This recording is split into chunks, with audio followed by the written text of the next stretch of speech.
Picture this: a monk in the dim glow of candlelight, carefully sealing a leather-bound manuscript into a hollow space behind crumbling stone.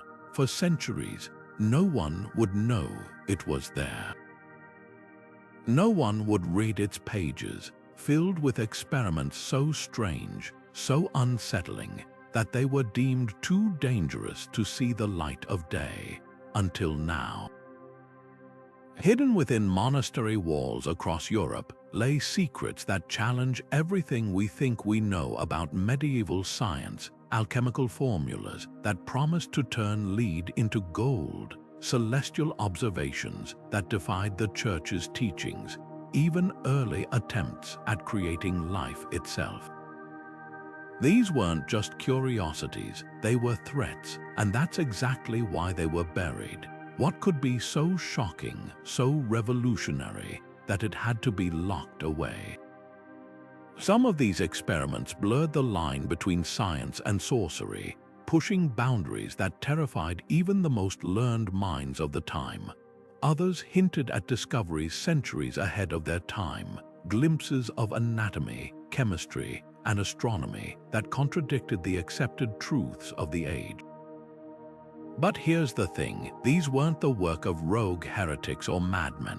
Many were conducted by respected scholars, monks, even bishops, people who risked everything to pursue knowledge, knowing full well the consequences if they were caught.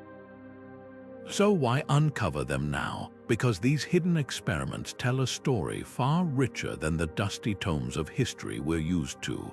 They reveal a medieval world pulsating with curiosity, where the quest for understanding often danced on the edge of heresy.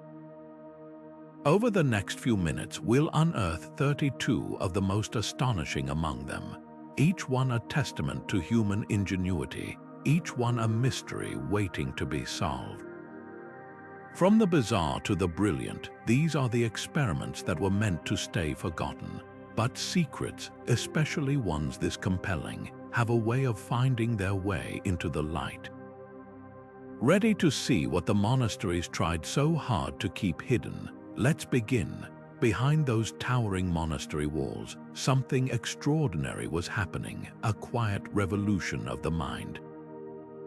While we often picture medieval monks copying religious texts by rote, many were actually conducting experiments that would make even modern scientists pause.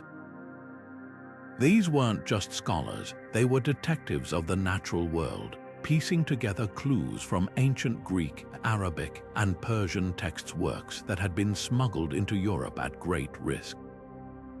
But not all of their findings could be shared openly. Some challenged the very foundations of medieval thought, like the monk who dissected human corpses by moonlight, mapping organs in ways that contradicted church-approved anatomy. Others whispered of alchemical experiments so volatile that the recipes were encoded in riddles, lest they fall into the wrong hands. Take the case of a 13th century Benedictine abbey in southern France, where monks secretly studied the movement of planets. Using makeshift instruments carved from wood, they recorded celestial patterns that didn't align with the earth-centered universe preached by Rome. Their notes, later found stuffed inside a hollowed-out altar, revealed calculations startlingly close to those of Copernicus, 300 years before he dared publish them. Why hide such brilliance? Because innovation came with a price. A monk caught dabbling in forbidden knowledge could face excommunication, imprisonment, or worse. Yet the thirst for understanding was so strong that some risked it all, scribbling their discoveries in margins or burying them in wine cellars. Then there were the experiments that teetered on the edge of magic. In a German monastery, a cache of hidden manuscripts described attempts to create homunculi, tiny, artificial humans using alchemical formulas. Today, it sounds like fantasy, but to these monks, it was serious science, a daring leap into the unknown.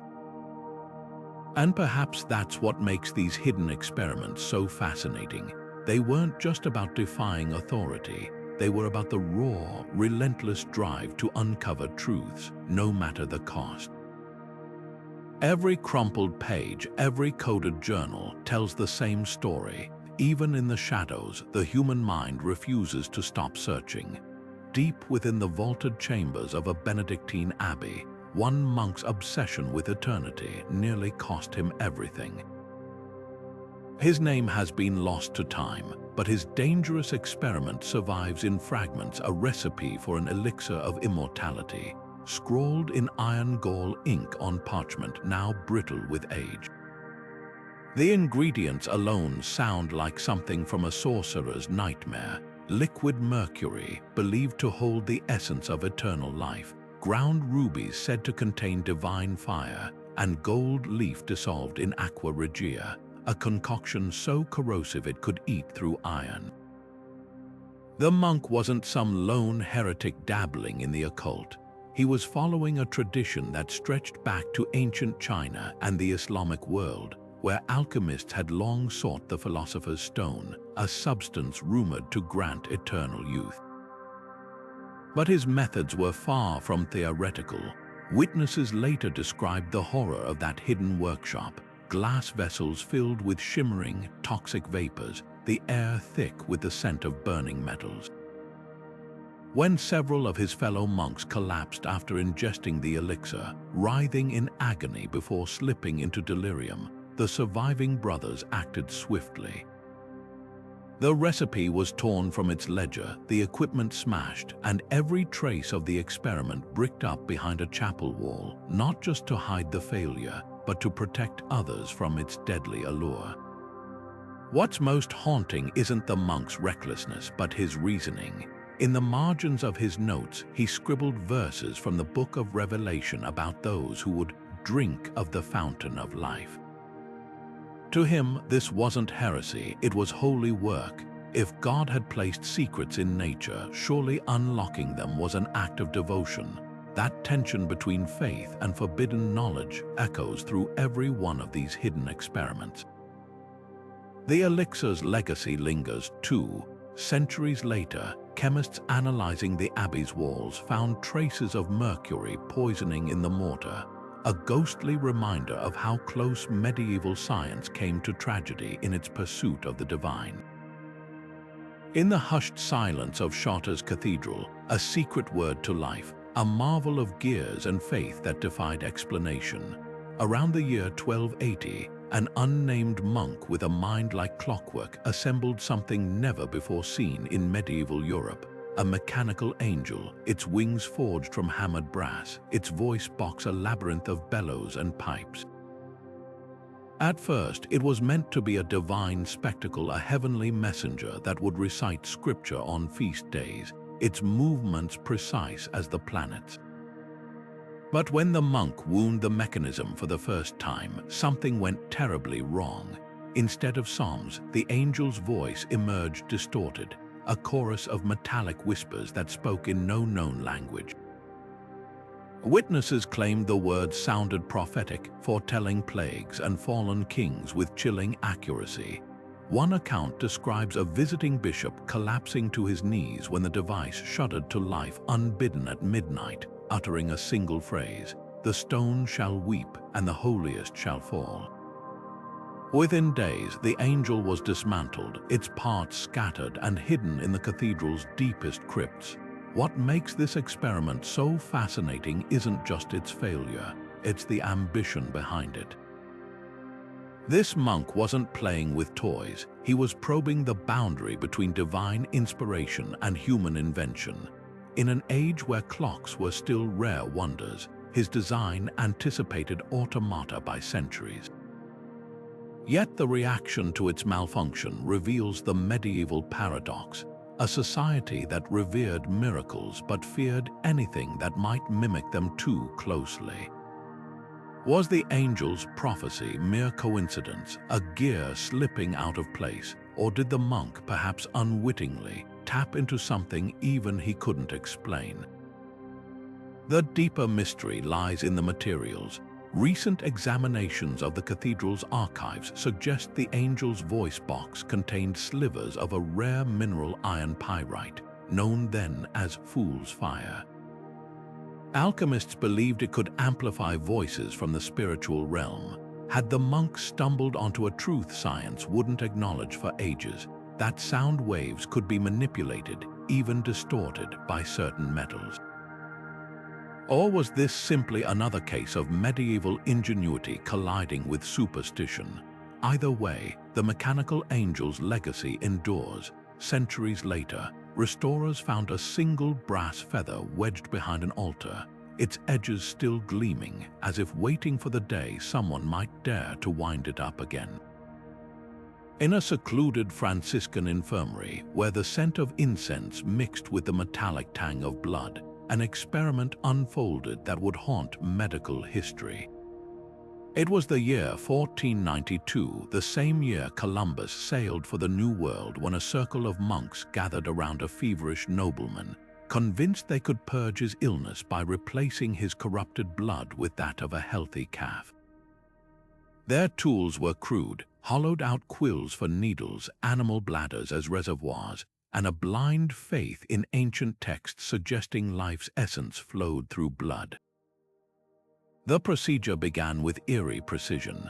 A young lamb was strapped to an oak table, its jugular pierced to fill a ceramic bowl with still warm blood.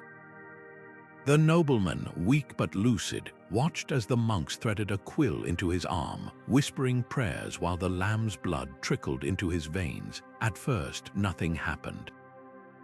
Then his body began to convulse, muscles locking, eyes rolling back as his skin mottled purple. Within hours, he was dead, as were 3 others who underwent the same trial.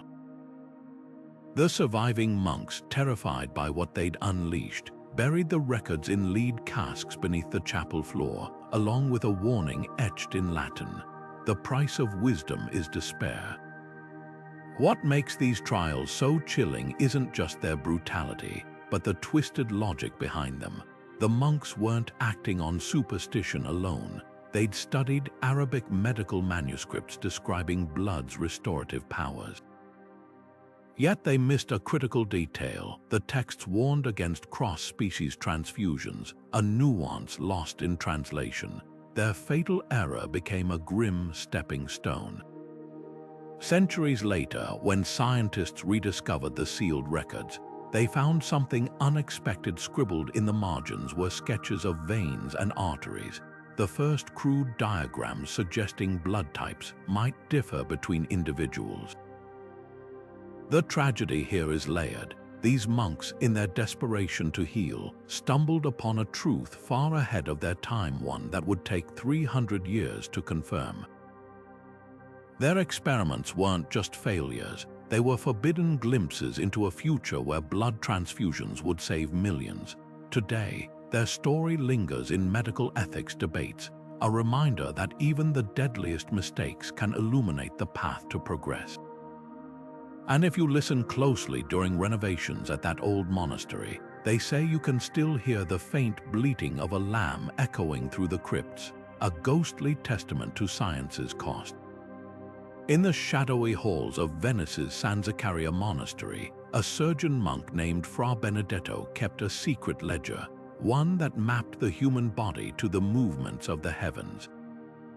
By day, he tended to the sick with prayers and poultices. By night, he charted surgeries not by anatomy, but by astrology, convinced that Jupiter's rise could steady a trembling hand, or that Mars in retrograde would doom a wound to fester. His most controversial claim, that opening a patient's abdomen under Virgo's influence prevented corruption, while operating under Scorpio invited invisible miasmas to seep into the flesh. At first, his methods seemed miraculous. Noblemen and merchants flocked to him, willing to delay life-saving procedures for weeks until the stars aligned. Records show a noblewoman with a gangrenous leg who survived amputation only after Benedetto waited for the moon to enter Taurus, a sign he believed strengthened bones. But then came the tragedies. A young glassblower bled to death during a routine bloodletting performed under an eclipse. a bishop's tumor removed while Mercury was in combust regrew twice as large within days.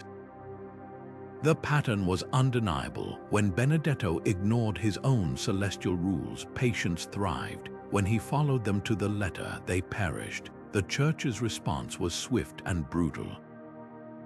His astrological charts were declared a pact with celestial demons, his surgeries branded as heresy. What the Inquisition missed, however, was the startling truth hidden in his confiscated journals.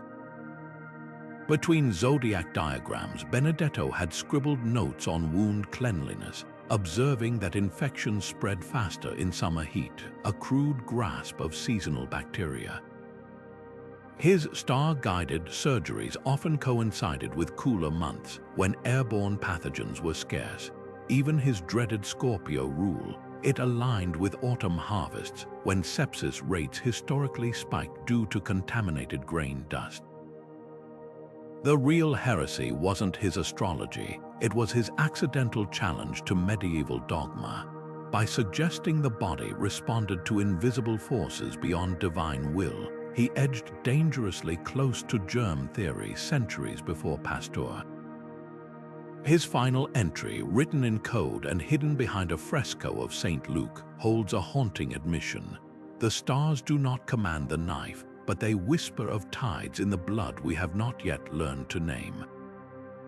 Today, that fresco hangs in a Venice museum, its plaster still slightly cracked where the parchment once lay, a silent testament to how close one man came to unlocking medicine's greatest secret, only to have the stars themselves blamed for his downfall.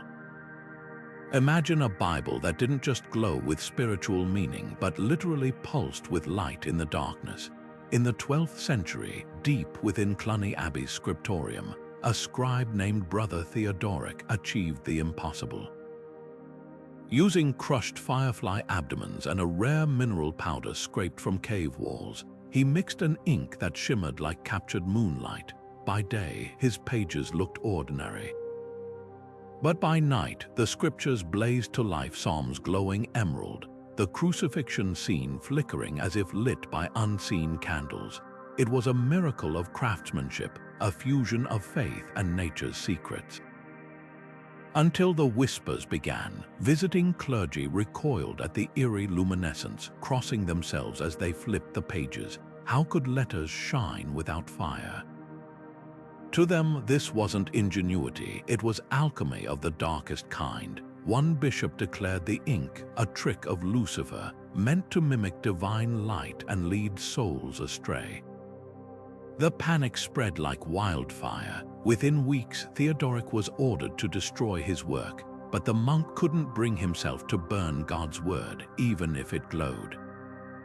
Instead, he did something desperate. Under the cover of a moonless night, he pried up the cloister's flagstones and buried the luminous pages in a lead-lined box, along with a single scrap of vellum. Let those who seek light in darkness find it here.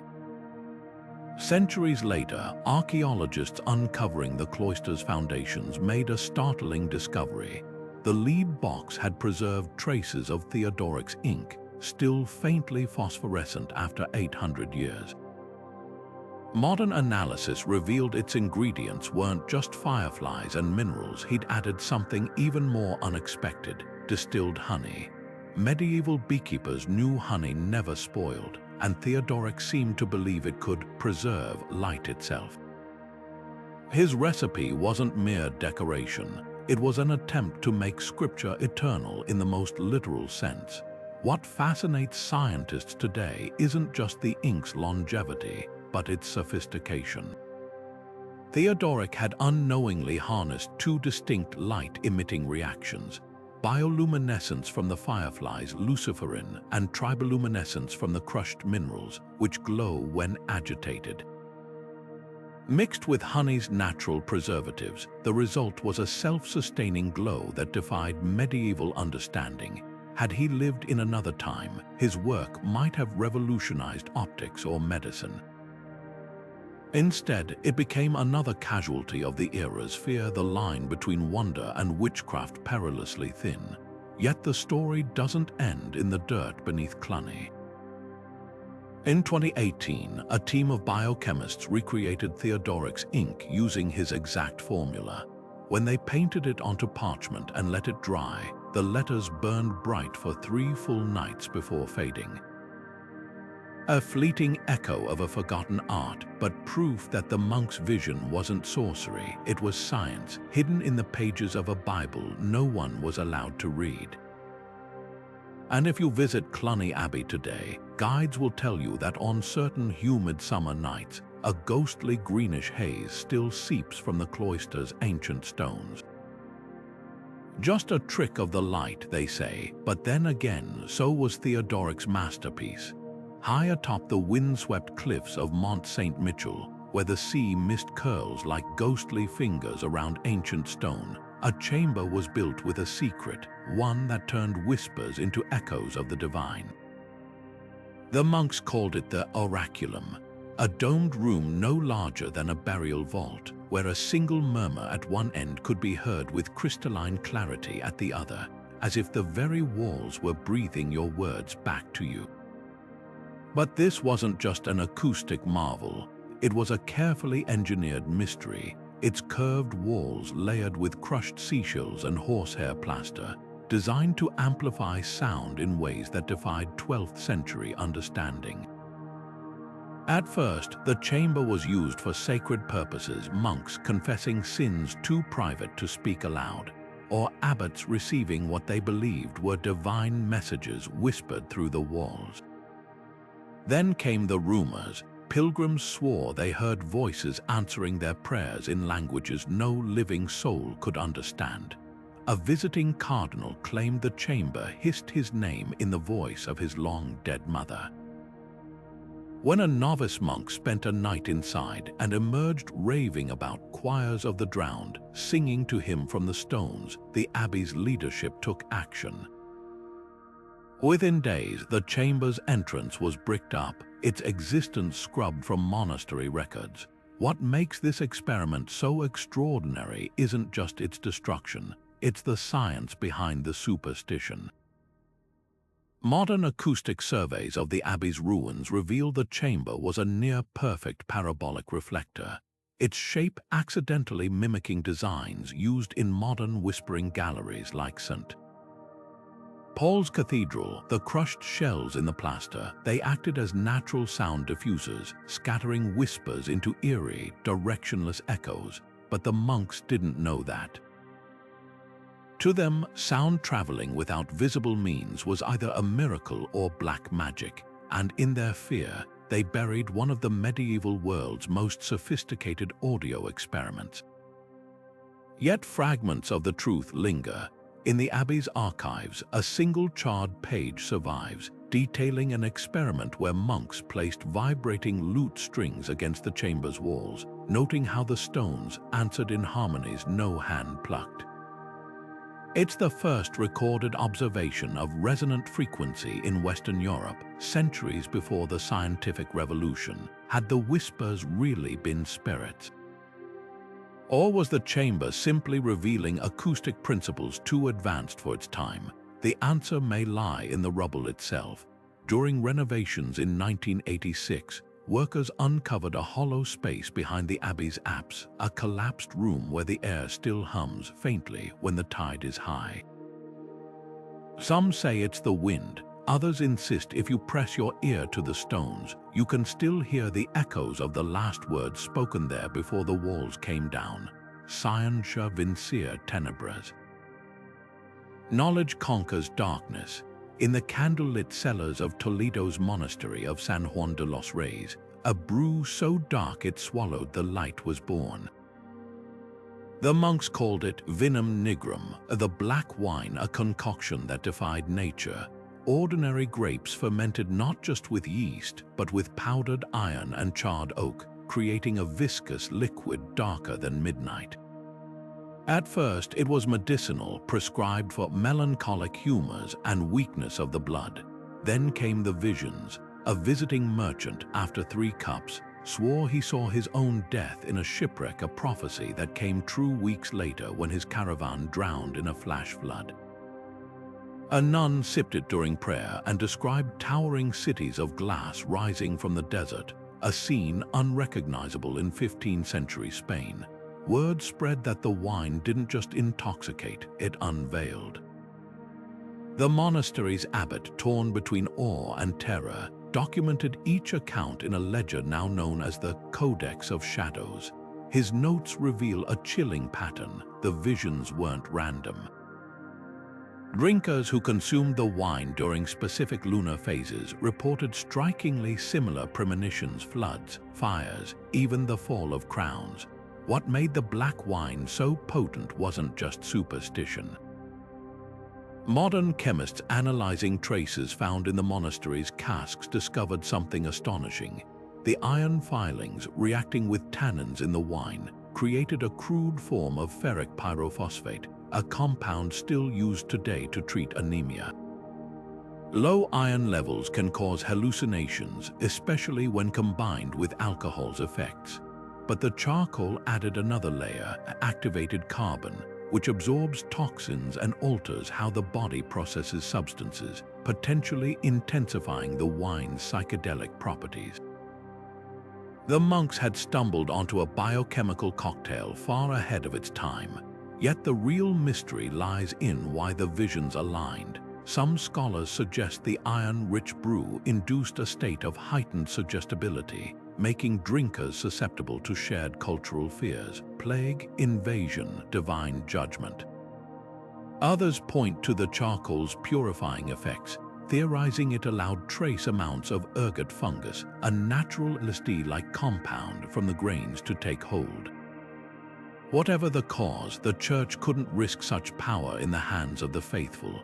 In 1498, an inquisitor's decree ordered every vial of vinum nigrum poured into the Tagus River.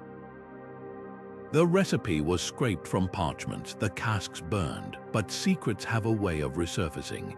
In 2012, a restoration team working on the monastery's frescoes found a hidden compartment behind a depiction of the Last Supper. Inside was a single clay vial, still sealed with beeswax. When scientists cautiously sampled the residue, they detected not just iron and charcoal, but something unexpected: ground mandrake root, a plant long associated with visions. Had the monks, in their final act of defiance, enhanced their elixir with one last forbidden ingredient? The vial now sits in a Madrid museum, its label faded but still legible: "He who drinks the darkness shall see the light." A warning or an invitation? We may never know for certain, but the black wine's legacy lingers, a dark stain on the edge of history where faith and chemistry blurred into something neither could fully explain. The manuscripts of Cîteaux Abbey tell of a pursuit so audacious it bordered on the divine, not just prayerful meditation, but the physical act of rising toward heaven itself. In the early 1300s, a circle of Cistercian monks became obsessed with an ancient legend that saints like Joseph of Cupertino had once levitated in states of ecstasy. Convinced such miracles could be replicated through discipline, they devised a brutal regimen. Weeks of fasting reduced their bodies to near skeletons. Hours of daily prayer left them dizzy with devotion. And then came the incense, a thick, blue-tinged smoke wafting from braziers filled with crushed henbane, wormwood, and a plant referred to only as the sky root, its identity lost to time. The earliest accounts read like triumph. One scribe described a novice named Brother Arnulf hovering a hand's breadth above the chapel stones for the length of 3 paternosters, his robes fluttering as if caught in an unfelt wind. But the mood shifted when a senior monk, perhaps emboldened by early success, demanded longer exposure to the incense. Witnesses later claimed he ascended nearly to the rafters before seizing Madeira, his body rigid, his face contorted, then plummeting like a stone.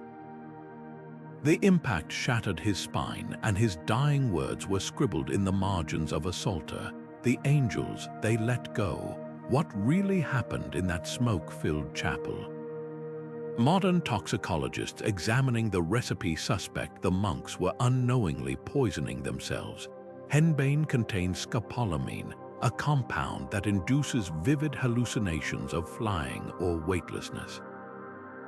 Wormwood's Thujon could explain the tremors and muscle spasms mistaken for divine rapture. As for the mysterious sky root, some scholars point to Syrian rue, a plant whose seeds produce sensations of buoyancy when inhaled, but also cause fatal drops in blood pressure. The monks, in their fervor, may have been experiencing collective delirium, their starved bodies and oxygen-deprived brains convincing them they'd touched the divine. Yet one detail defies easy explanation. During renovations in 1894, workers discovered strange grooves carved into the chapel's ceiling beams, precise, curving marks that matched no known tool of the era. Were they merely scratches from decades of candle smoke cleaning, or could they be the lingering traces of something far harder to explain? The Abbey's records offer no answers, only a single line buried in a ledger of forbidden practices. The body may rise, but the soul cannot follow. Whatever truth lies behind the levitating monks, their story remains suspended between faith and physiology, a fleeting glimpse of humans straining against the very laws of nature, only to learn that some boundaries exist for a reason. Buried beneath the flagstones of Klosterneuburg Abbey, a crumbling manuscript tells of creatures that should never have existed. Its pages, brittle with age, depict beasts stitched together from nightmares, a lion with the wings of an eagle, a serpent crowned with stag antlers, even a wolf whose paws ended in human hands. But these weren't just fantastical illustrations. Scribbled in the margins, in ink now faded to rust, were precise notes on breeding cycles, gestation periods, and most chillingly, success rates. One entry details a Volocris Leo lion bird that survived for 11 days, its shrieks so piercing they drove a kennel master to madness. The monks who crafted this bestiary weren't dabbling in allegory. Their sketches show anatomical precision, musculature mapped where wings met feline shoulders, skeletal diagrams of fused vertebrae. Some pages bear dark stains, likely blood, alongside measurements of feeding intervals and aggression levels. This was no symbolic exercise. It was a meticulous record of attempts to blend species. But why? Clues lie in a single scorched folio, where a passage from Genesis has been underlined with violent strokes. And God made the beasts of the earth according to their kinds. To manipulate life so boldly wasn't just taboo. It was an act of defiance against divine order itself. Historians long dismissed the manuscript as medieval whimsy until a discovery in 2015 forced a re-evaluation. During excavations of the Abbey's former menagerie, archaeologists unearthed bones that defied classification, a jawbone with both carnivorous molars and herbivorous incisors, talons fused to what appeared to be mammalian limb bones. Carbon dating placed them squarely in the 14th century, matching the bestiary's timeline. Even more unsettling, the bones showed signs of surgical alteration, notches and grooves suggesting deliberate attempts to guide growth patterns. What drove these monks to play at being creators? Some scholars point to the era's obsession with natural magic, the belief that hidden sympathies bound all living things. By forcing unnatural unions, they may have sought to unlock those connections, a twisted attempt to glimpse the blueprint of creation. Others argue it was darker still. Notes referencing the Emperor's commission hint that these experiments served political ends, perhaps crafting living symbols of imperial power. Whatever the motive, the Church's response was absolute. When the bestiary was discovered in 1492, every page was ordered burned. Only one monk dared disobey, smuggling the charred remnants into a wall cavity with a final, trembling inscription: "We reached too far and the abyss reached back." Today, the surviving fragments reside in a Vienna vault, too fragile to display.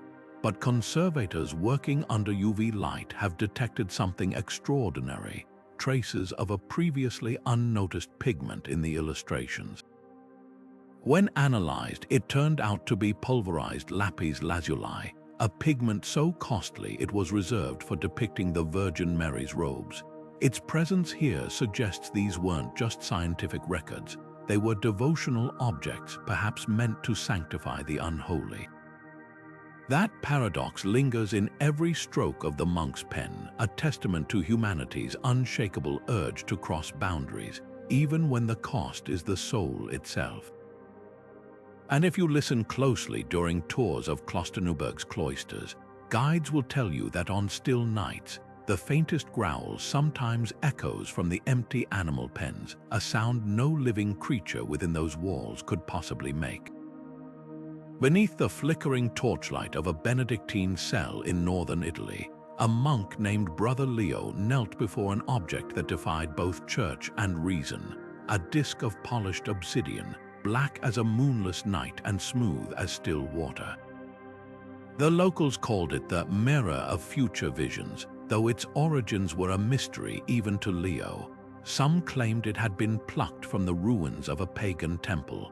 Others whispered it was a gift from a Moorish alchemist who'd traded it for sanctuary. But Leo didn't care where it came from. He cared only for what it showed him. At first, the visions were fleeting shadows moving in the glass like figures behind a veil, flashes of landscapes he'd never seen.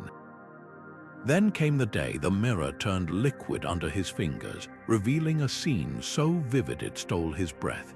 A marketplace in Milan, bodies piled like cordwood, the air thick with the stench of rotting fruit and something far worse. Leo scribbled the vision in his journal, noting the position of the stars that night, the phase of the moon.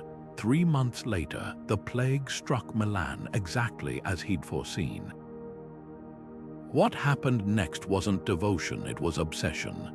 Leo spent hours staring into the mirror's depths, fasting until his hands trembled, convinced purity of body would clarify the images. The other monks found him one morning clawing at the walls, screaming that the glass had shown him his own face rotting on his corpse. When they tried to take the mirror, he fought like a man possessed, howling that its visions were a burden only he could bear. The abbot, fearing both the artifact and Leo's unraveling mind, ordered it sealed behind a chapel wall with a single word carved into the mortar: caveat, beware. Was the mirror truly a window into tomorrow? Modern analysis offers unsettling clues. Obsidian's volcanic glass contains microscopic iron particles that can align under certain light conditions, creating faint reflections within reflections, a natural prism effect that might explain the visions. But there's another detail. Leo's journal mentions applying a tincture of belladonna to his eyelids before scrying, a practice linked to medieval witches' salves known to induce hallucinations. Did the mirror show the future or merely reflect a mind fractured by poison and isolation? The most chilling evidence lies in the abbey's records. After the mirror was hidden, 5 monks who'd touched it succumbed to a peculiar madness, each one describing the same hallucination: a city of gold sinking beneath black waves. Centuries later, seismologists would confirm that a massive underwater landslide had devastated the Mediterranean coast in the year 1347, the very year Leo first peered into the glass. Coincidence or something far stranger, the mirror remains entombed to this day, but visitors to the abbey swear that if you press your ear to the chapel wall on quiet nights, you can hear a faint, rhythmic tapping, like fingertips brushing against glass from the other side. Waiting, watching, hungry for eyes to fill with visions once more. In the shadowy crypts beneath Prague's Emmaus Monastery, a discovery echoed through the ages literally. In the year 1378, a Benedictine monk named Brother Wenceslas rigged a human skull with silver wires, each one threaded through carefully drilled holes in the bone. When plucked like harp strings, the wires produced an unearthly music, notes so pure they made choir boys weep, yet so unsettling that even the monastery's abbot crossed himself upon hearing them. The skull, rumored to belong to a long-dead heretic, wasn't merely an instrument. According to Wenceslas's journals, it sang back to him, harmonizing with chants in ways no living throat could replicate. At first, the experiment was hailed as a divine wonder. Pilgrims flocked to hear the skull's eerie melodies, believing them to be the voices of angels channeled through bone. But then came the whispers. A visiting bishop claimed the music shifted when no one touched the wires, the pitches bending into a tune that matched an old Slavic death hymn. Worse still, several monks reported hearing their own names whispered between the notes. Though Wenceslas insisted no one had spoken, panic spread like wildfire. The church, fearing the line between sacred music and necromancy had been crossed, ordered the skull smashed and its fragments scattered in consecrated ground. What makes this experiment so haunting isn't just its supernatural overtones, it's the science behind the sorcery. Modern acousticians studying Wenceslas's surviving notes realized he'd stumbled onto a groundbreaking principle: bone conduction. The skull's dense structure acted as a natural resonator, amplifying specific frequencies when the wires vibrated. Even more startling, his journal mentions applying beeswax to certain points on the cranium, a crude form of sound dampening that allowed him to tune the skull like a lute. This wasn't black magic, it was an accidental leap into forensic acoustics centuries ahead of its time. Yet the mystery deepens. Before the skull's destruction, Wenceslas managed to hide a single vellum scroll in the crypt's cornerstone, inscribed with musical notation unlike any seen before. When reconstructed by historians in 1962, the melody matched a rare Byzantine chant, one the monk could never have known, as it was locked away in a Constantinople library during his lifetime.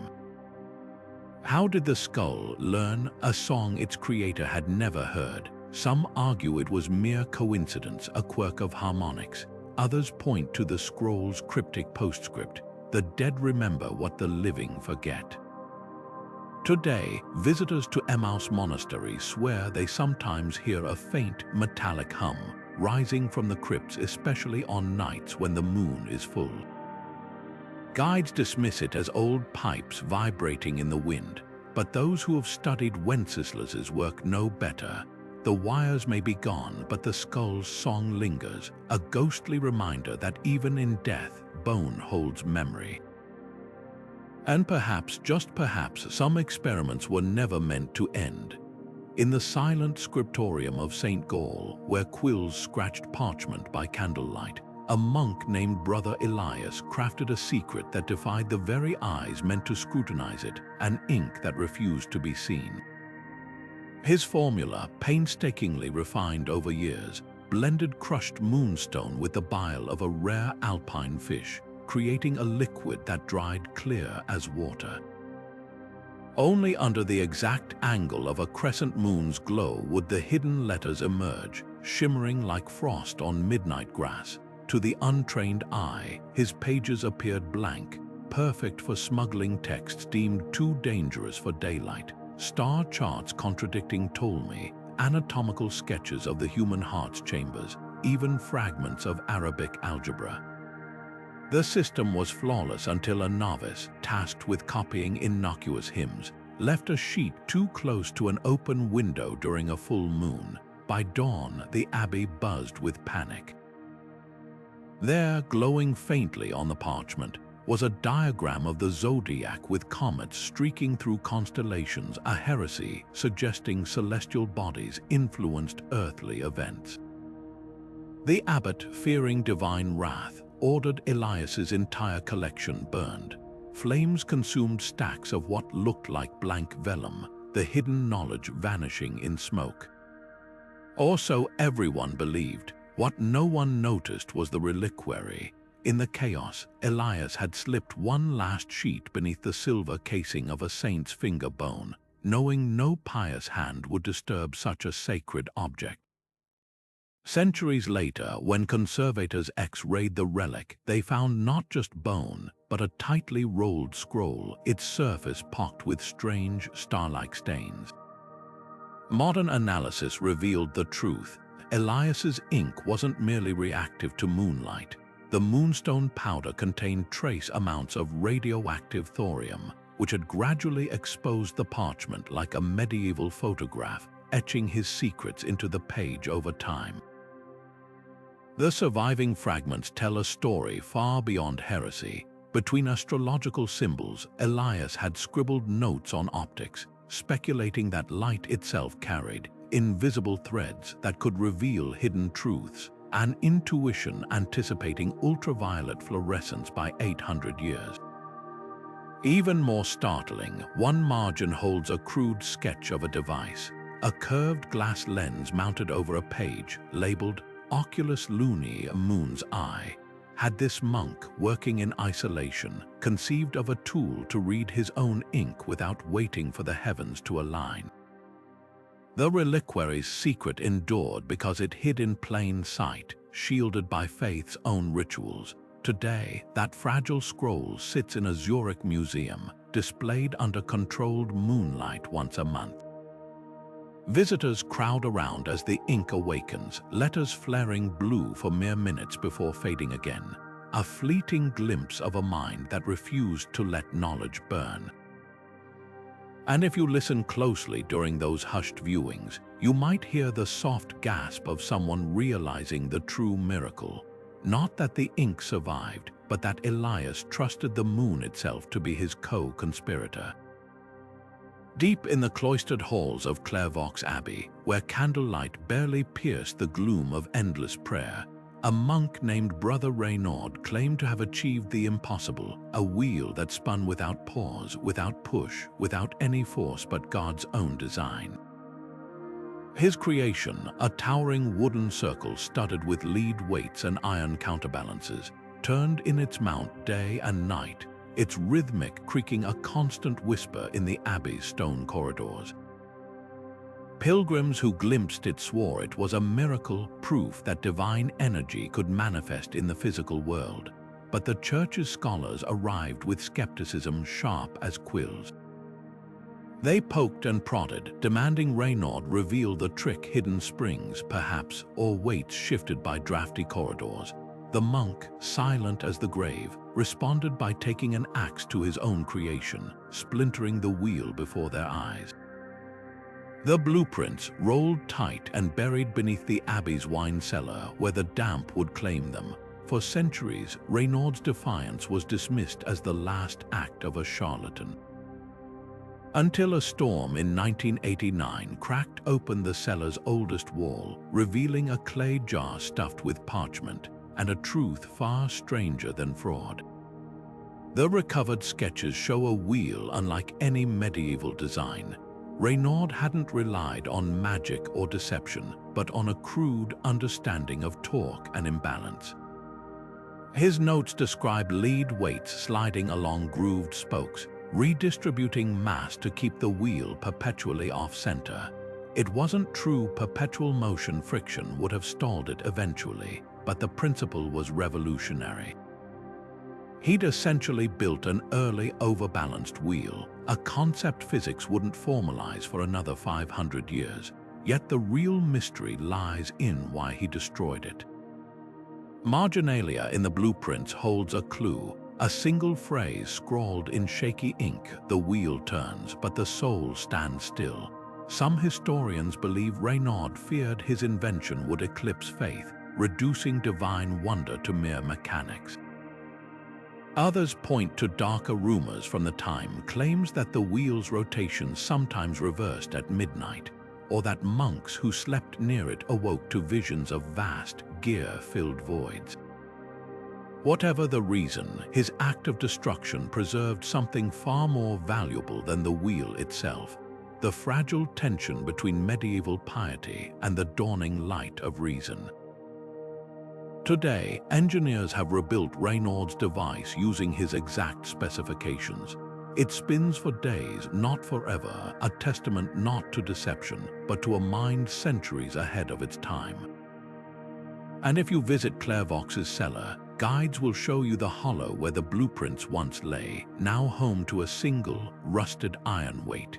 They say it still warms to the touch, as if holding the ghost of momentum. A reminder that some truths, even shattered, never truly stop moving. In a secluded chamber of Melk Abbey, where shadows clung to the walls like penitents, a circle of monks gathered around candles that burned with an unnatural blue flame. These weren't ordinary tapers, they were infused with a potent blend of opium, henbane, and a mysterious herb referred to only as somniferum, a name lost to modern botany. The goal, to open the gates of dreams so wide that holy visions might flood through. At first, the experiment seemed divinely inspired. One monk awoke speaking fluent Hebrew, a language he'd never studied, recounting detailed prophecies of a coming schism in the church. Another described walking alongside the prophet Elijah in a valley of floating cities. But then came the night the candles refused to let go. 3 monks who inhaled the vapors too deeply slipped into a sleep so profound their pulses became scarcely detectable. For 7 days they lay motionless as the dead, their eyes darting beneath closed lids as if chasing unseen horrors. When they finally stirred, their accounts were identical, a labyrinth of endless corridors, a figure in white whispering warnings in a tongue that curled like smoke. The abbey's physician noted their pupils remained dilated for weeks, their hands trembling too violently to hold a quill. Worse still, one brother claimed he'd aged decades in that sleep, his reflection now showing a face lined with wrinkles he didn't recognize.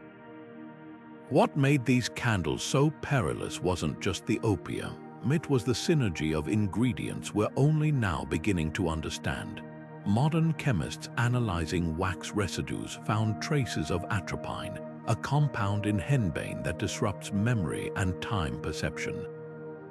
Combined with opium's dream-enhancing effects, it created a feedback loop. The longer the monks slept, the more vivid and inescapable the visions became. But the real revelation lay in those cryptic references to somniferum. Cross-referencing medieval herbals, scholars now suspect it was a now extinct variety of mandrake, a plant whose roots contain scopolamine, a chemical used today in truth serums for its ability to erase the line between reality and hallucination. The church's reaction was swift and final. Every record of the recipe was scraped from the abbey's ledgers, the remaining candles melted down and poured into a well. Yet fragments of the truth survived. In 1984, restorers found a single candle stub hidden inside a hollowed-out psalter, its wax still pungent after 6 centuries. When analyzed, its fumes induced vivid dreams in lab mice, within minutes a chilling confirmation of its power. Perhaps the most haunting legacy lies in the abbey's walls themselves. Visitors who spend nights in the old dormitory sometimes report dreams of walking through a sunless library, its shelves stacked with books whose pages turn by unseen hands. Coincidence, maybe, but in the cellar where the candles were once stored, there's a patch of mortar that never dries, no matter how often it's repaired, always slightly damp, as if weeping for the minds lost to a sleep that was never meant to end. And if you hold your ear close, they say you can just make out the sound of slow, steady breathing from the other side of the stone. The Venetian lagoon shimmered under the noonday sun when Brother Angelo, a glassmaker turned monk, unveiled his masterpiece, a chalice so clear it seemed carved from frozen air. Tossed onto stone floors, struck with mallets, even plunged into boiling water, it emerged without so much as a hairline fracture. The secret, his private ledger listed one impossible ingredient: ossa draconis, dragon bones, ground to dust and fused with silica at temperatures that made his furnace glow white hot. Of course, no dragons prowled the canals of Venice, but fossilized bones from limestone caves, those he had in abundance, their mineral-rich composition lending the glass an uncanny resilience. At first, the Church celebrated Angelo's creation as a divine sign, a vessel worthy of the Eucharist that no sacrilegious hand could shatter. Pilgrims flocked to see the Holy Unbreakable, and whispers spread that it might even be the Holy Grail itself. Then came the backlash. A faction of cardinals argued that anything impervious to destruction must be unnatural, perhaps even demonic. Only God's works are eternal, declared one inquisitor, pointing to scripture where shattered clay symbolized human frailty before the divine. Worse still, glassmakers' guilds accused Angelo of sorcery, fearing his invention would ruin their trade. The chalice vanished overnight, and the monk's workshop was razed to ashes. Centuries later, renovations at Santa Maria della Salute revealed a cache of Angelo's notes beneath the cloister tiles. Modern materials scientists studying his formulas made a startling discovery. The dragon bones weren't just any fossils, they were rich in hydroxyapatite, a mineral found in dinosaur remains that, when heated with silica, formed a primitive form of tempered glass. Even more remarkable, his sketches showed grooves along the chalice's stem designed to distribute stress, a technique identical to modern impact-resistant architecture. This wasn't magic, it was materials science centuries ahead of its time, disguised as alchemy to avoid scrutiny. Yet one mystery endures. In 2018, a team scanning the monastery's foundations detected a hollow space beneath the altar, one that matched the dimensions of Angelo's missing chalice. Church authorities have refused excavation, leaving the unbreakable glass entombed where it was hidden. Perhaps some truths remain too resilient to uncover, their secrets still sharp enough to cut through the fabric of history. Or perhaps, as the old glassmakers whisper in Venice's back alleys, the chalice wasn't hidden to protect the church from the glass, but to protect the glass from a world not yet ready to hold something that refuses to break. High in the vaulted chapels of Monte Cassino, visitors once swore they could hear the saints singing, not from the choir, not from the pipes of the organ, but from the walls themselves. A series of frescoes depicting the martyrs had been painted with pigments mixed from rare minerals, each hue carefully chosen not just for its color, but for its ability to vibrate at precise frequencies when struck by sunlight or candle heat. A depiction of Saint Cecilia, patroness of music, would hum in a low, resonant tone when the morning light hit her golden halo. A rendering of the Archangel Michael's trumpet emitted a faint, brassy shimmer when the braziers below reached just the right temperature. The effect was uncanny, like standing inside a living instrument. The artist, a monk known only as Brother Guido, left no explanation for how he achieved this auditory miracle. But fragments of his journal, discovered centuries later hidden in the spine of a hymnal, reveal a mind obsessed with harmony in every sense.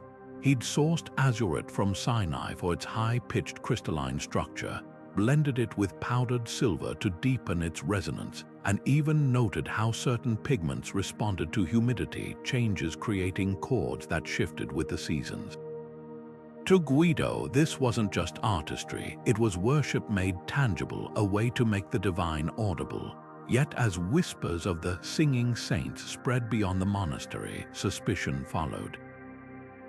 A visiting cardinal, upon hearing the fresco of David's harp emit a phantom melody, denounced it as the devil's ventriloquism. Others feared the paintings weren't resonating with light, but with prayer, dangerously blurring the line between sacred ritual and sorcery. The final blow came when a group of novices claimed the fresco of the Last Judgment had begun moaning in the dead of night, a sound that drove one brother to flee the abbey screaming of damned souls begging for release. Within weeks, every mural was smothered under layers of plain lime wash, their songs silenced forever, or so it seemed. In 1991, restorers working on the chapel's crumbling plaster uncovered a sliver of Guido's original fresco beneath the whitewash, a single angel's wing painted with lapis lazuli. When infrared light was applied, the pigment emitted a frequency matching medieval Gregorian chant. Even more astonishing, the journal's coded notes, once deciphered, contained precise instructions for recreating the resonant paints using materials available at the time. Modern acousticians have since confirmed Guido's formulas could indeed produce audible tones, anticipating the science of cymatics, the study of visible sound vibrations, by over 600 years. Today, that lone angel's wing remains exposed in a shadowed corner of the chapel, though visitors rarely notice it. But on humid summer afternoons, when the air hangs thick and still, those who linger sometimes report a faint, discordant hum, like a voice straining to remember a tune it hasn't sung in centuries. The sound, scholars say, is just the wind vibrating the ancient pigments. Then again, Guido's journal did warn that some harmonies, once awakened, never truly fade. They simply wait for the right moment to be heard again. On the morning of May 15, 1594, Brother Anselm of Salzburg Abbey stepped into a world unlike any he'd known. The skies above the monastery had turned the color of a fresh bruise, and then without thunder, without wind, it began to rain blood, not metaphorically. Not some trick of the light. Thick, crimson droplets splattered the cobblestones, staining his sandals as he ran to fetch his collection vials. For 3 hours, the downpour continued, turning the abbey's courtyard into a shallow Red Sea. By nightfall, Anselm was hunched over his makeshift laboratory, peering through a lens at the dried residue. What he saw would cost him his freedom. His notes, later discovered hidden behind a loose brick in the abbey's cellar, described tiny corpuscles, unlike any earthly creature, irregular shapes that pulsed rhythmically when exposed to holy water, then disintegrated when touched with iron. They are not animal nor plant, he wrote, but partake of some third nature, as if heaven or hell hath spat them forth. The abbot, upon reading these words, ordered Anselm's research locked in a lead-lined chest and buried beneath the chapel. But the monk had already smuggled out one final observation. The particles glowed faintly when exposed to moonlight, a phenomenon he likened to the embers of a forge not of this earth. Modern scientists examining the surviving samples in 2012 made 2 startling discoveries. First, the red coloration came from high concentrations of iron oxide, a compound common in desert dust, but here mixed with organic compounds unlike any found in medieval Europe. Second, electron microscopy revealed microscopic structures resembling extremophile bacteria, organisms capable of surviving in space. The kicker: some of these structures contained rare isotopes of sulfur and carbon consistent with meteoritic origins. Was this an early encounter with panspermia, the theory that life exists throughout the universe, spread by celestial bodies? Anselm's notes suggest he suspected as much. In the margins of his confiscated journal, he'd sketched a comet trailing fiery particles, labeled the Chariot of Life's Seed. The Church, of course, saw only heresy. If life could fall from the sky, what did that mean for divine creation? Yet the mystery doesn't end with science. Local farmers reported eerie occurrences in the weeks after the storm. Wheat fields blooming blackened stalks, livestock refusing to drink from rain barrels that had collected the red droplets. Most haunting of all, Anselm's final entry, scribbled hours before his imprisonment. They hunger for the iron in our blood. I hear them scratching at the glass. Today, the lead chest remains sealed in Salzburg's Diocesan vault. its contents officially classified as dangerous relics. But on certain humid summer nights, caretakers swear the old chapel's foundation stones grow warm to the touch, as if something buried deep beneath them is still very, very much alive. In the heart of Burgundy's Cytox Abbey, where whispers of sin and salvation clung to the oak-paneled walls, a contraption of gears and gilt stood waiting the Clockwork confession booth. Crafted in 1523 by a monk engineer named Brother Thibault, it looked like an ordinary confessional from the outside, but inside, it hid a labyrinth of brass mechanisms, levers disguised as armrests that measured grip strength, weighted floors sensitive to shifting posture, even a pendulum that swung subtly with the penitent's pulse. Thibault's journals reveal his ambition to create a device that could weigh the soul's tremor, translating bodily reactions into divine truth. The system was brutally simple. Kneelers were rigged to tilt forward when the occupant fidgeted excessively, triggering a small bell to alert the priest. A series of hidden pipes amplified uneven breathing into audible whispers. Most ingenious and damning was the deceit dial, a needle that swung from green to crimson based on a combination of these cues, visible only to the confessor. Early trials seemed promising. A merchant who'd lied about cheating his partners triggered the dial instantly, collapsing into sobs when confronted with the machine's verdict. But then came the day the booth's gears turned against the wrong man. Duke Philippe de Bourgogne, a patron of the abbey, entered the booth to confess his habitual tardiness to Mass. Yet when he emerged, the abbot's face was ashen. The dial had pinned itself at the far edge of red, its mechanisms insisting the Duke harbored heretical thoughts. The nobleman stormed out, threatening to withdraw his family's patronage and worse, to report the abbey for witchcraft. Within days, Thibault was ordered to dismantle his creation, its parts melted down for candle holders. What makes this experiment so fascinating isn't just its failure, it's how eerily it foreshadowed modern polygraphs. Thibault's notes show he'd studied Arabic medical texts on the body's humoral reactions to stress, anticipating the link between anxiety and physiological tells by centuries. Yet his fatal flaw was assuming guilt had a universal mechanical signature. Modern forensic psychologists examining his blueprints point out the fatal flaw. The kneeler's sensitivity couldn't account for arthritic joints, nor the dial distinguish between shame over heresy and panic over, say, an unpaid gambling debt.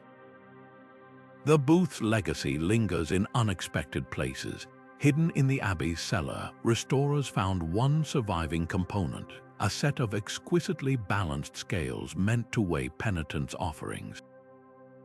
Engraved along the beam was Thibault's final, bitter realization. Machines measure weight, not worth. And if you visit Cytox today, docents will show you the faint rectangular scar on the chapel floor where the booth once stood, a ghostly imprint of humanity's endless, flawed quest to quantify the unquantifiable. Some say that on quiet nights, you can still hear the faintest metallic creak from the empty corner, as if the machine's spirit still hungers for confessions it was never meant to judge. In the scriptorium of Weserbrunn Abbey, where ink-stained fingers traced sacred texts by candlelight, one monk dared to challenge fire itself. Brother Gottfried's obsession began with tragedy, a nighttime blaze that consumed 3 decades worth of illuminated manuscripts in minutes. While others resigned themselves to loss, Gottfried scoured ancient alchemical treatises for answers, eventually distilling a milky solution from saltpeter, alum, and a mysterious white sand gathered from Baltic shores. Rushed onto vellum, the liquid dried clear, leaving pages that curled mockingly in the hearth's flames without catching light. At first, his fireproof parchment was hailed as divine intervention. Abbots from across Bavaria sent precious codices for treatment, eager to shield their treasures from candle accidents and castle fires. but suspicion grew with every miracle. How could mere salts defy an element scripture called God's purifying breath?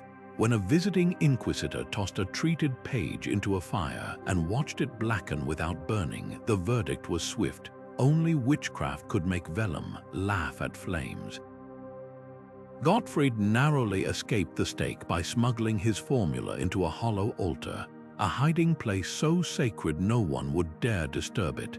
Centuries later, chemists analyzing fragments of Gottfried's treated parchment made a startling discovery. His white sand was actually diatomaceous earth, a substance now used in modern flame retardants for its heat-resistant silica structure. Even more impressive, the alum formed a protective sulfate layer when heated, while saltpeter released oxygen, absorbing gases, a crude version of today's fire suppression systems. This wasn't magic, it was material science centuries ahead of its time, disguised as alchemy to avoid persecution. The real tragedy lies in what was lost. Had Gottfried's formula survived openly, it might have spared countless medieval libraries from devastation. The Great Library of Strasbourg, torched during a siege in 1870, could have preserved its 9,000 priceless manuscripts. The Abbey of Cluny's archives, reduced to ash in the French Revolution, might still whisper their secrets to us today. Instead, the technology vanished almost. In 2014, restorers working on Wessebrun's high altar discovered a tiny lead capsule wedged beneath the reliquary. Inside, a single scrap of vellum bore 3 words in Gottfried's trembling hand: salt, sand, salvation. Visitors to the abbey today often pause before that same altar, unaware of the genius hidden beneath their feet. But on rare mornings when sunlight slants through the stained glass just so, the air near the relic case smells faintly of brine and burnt sugar, ghosts of a recipe that could have rewritten history. And perhaps in some vault or private collection, a fireproof manuscript still survives, waiting for the day its silent defiance is finally understood. On the banks of the Rhine, where fishermen pulled half-drowned bodies from the currents with grim regularity, a Benedictine monk named Brother Aldrich built a contraption that blurred the line between medicine and miracle. His Spirit Bellows, as the locals called it, was a monstrous thing: oak and leather straps, a series of valves and tubes designed to force air into waterlogged lungs. The principle was shockingly simple: place the mask over the victim's mouth, pump the handle rhythmically, and sometimes, just sometimes, the chest would rise, the lips would sputter, and life would return. At first, the device was hailed as divine intervention. Aldrich's journals record over 30 successful resuscitations in the first year alone: children who'd tumbled into icy mill ponds, drunkards who slipped from docks, even a wool merchant submerged for what witnesses swore was 3 paternosters worth of time. But whispers soon spread that the bellows didn't just restore breath, it stole something back from God's own hands. When a drowned heretic, a man condemned by the bishop, was revived against all odds, the backlash was swift. The church declared the device a theft from divine judgment, arguing that only God could decide who lived or died. Aldrich was ordered to dismantle his creation, its parts buried in an unconsecrated field alongside suicides and unbaptized infants. What makes this experiment so revolutionary isn't just its medical foresight, it's the philosophical fault line it exposed. Aldrich's design predated modern CPR by 5 centuries, yet his real heresy was challenging the medieval belief that drowning was a holy death, a passive surrender to divine will. His notes reveal crude but accurate observations about lung capacity and rhythmic compression, insights that wouldn't resurface until the Royal Humane Society's resuscitation experiments in the 1700s. Even the mask's design, a tapered leather cone to seal the mouth, anticipates modern ventilation techniques, yet the darkest twist lies in the aftermath. Centuries later, farmers tilling that unhallowed ground unearthed fragments of the Bellows oak frame, the wood still reeking of river mud and beeswax. And if you visit the monastery's archives today, you'll find Aldrich's final journal entry scribbled in charcoal the night before his tools were confiscated. To save a life is not to play God, it is to honor the breath he gave. The ink is faded now, but the defiance remains, a whisper across the ages from a man who dared to believe that sometimes even the drowned can come back. Deep beneath the vaulted ceilings of Paderborn Abbey, a chamber existed where light behaved in ways that defied both scripture and sense. Built by a reclusive monk named Brother Caspar in the 1520s, the so-called Shadowless Chamber was a masterpiece of optical engineering, its walls lined with precisely angled mirrors that bounced candlelight in endless reflections, eliminating every trace of darkness. Step inside and your own body ceased to cast a shadow, creating the eerie sensation of floating in a world without substance. Pilgrims who braved the room described feeling weightless, untethered from reality, as if standing at the threshold of the divine. But the chamber's brilliance came at a cost. Prolonged exposure left many disoriented, their minds struggling to reconcile a world stripped of shadows, the very markers that help humans perceive depth and movement. One account tells of a visiting bishop who collapsed after just minutes inside, screaming that the walls had begun whispering in a language older than Babel. Others swore they glimpsed figures moving in the mirrors, not reflections, but entities watching from some other side. When a novice monk emerged claiming the chamber had shown him a city of glass towers stretching beyond the horizon, a vision utterly alien to 15th century Europe, the abbey's leadership acted swiftly. Within days, the mirrors were smashed, the room filled with rubble, and Caspar's notebooks burned. What makes this experiment so extraordinary isn't just its psychological effects, it's the science Caspar unknowingly harnessed. Modern opticians studying fragments of the mirrors realized they'd been ground to near-perfect flatness, their silver backing applied with a uniformity that wouldn't be replicated until the industrial era. The chamber essentially functioned as a giant infinity mirror, a concept physics wouldn't formalize for centuries. Even more startling, Caspar's sketches suggest he'd calculated reflection angles using Fibonacci sequences, a mathematical approach far beyond medieval optics. Yet the true mystery lies in those alleged visions. Recent studies in sensory deprivation show that removing shadows, a key depth cue, can trigger hallucinations as the brain scrambles to fill the void. Was the City of Glass merely a mind under stress, or did Caspar stumble onto something stranger? Hidden in the abbey's cellar, a single surviving note hints at his suspicions. Where light finds no obstacle, the eye sees what the soul fears. Today, visitors to Paderborn sometimes report catching flashes of reflected light in odd corners, brief, dazzling, and always just out of reach. The monks insist it's just the sun on old glass. But in a place where shadows once went to die, who's to say what still lingers in the light? In the silent crypts of St. Maur Abbey, where even whispers seem to cling to the damp stone, Brother Bertrand's wooden box sat untouched for decades, until someone dared to lift its lid. Crafted from yew wood and bound with iron straps, the chest looked ordinary enough. But the moment its latch was undone, the air filled with screams. Not echoes, not the groan of old hinges, human wails, raw and anguished, as if the box had swallowed the terror of 100 souls and now spat them back into the world. The Abbey's records claim the sounds lasted exactly 33 seconds, mirroring the years of Christ's life before cutting off abruptly. Every attempt to open it again yielded the same result, perfect silence, followed by fresh shrieks that sent even battle-hardened knights fleeing the room.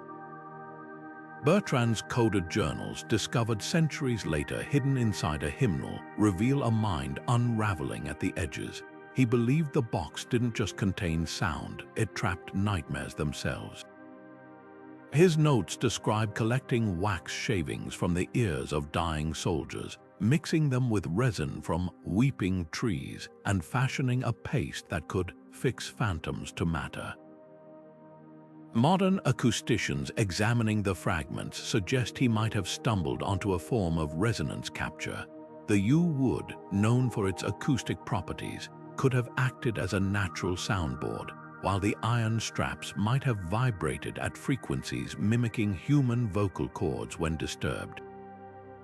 But Bertrand wasn't thinking in terms of physics. To him, the box was a spiritual prison, a way to purge the Abbey's darkest dreams by giving them physical form.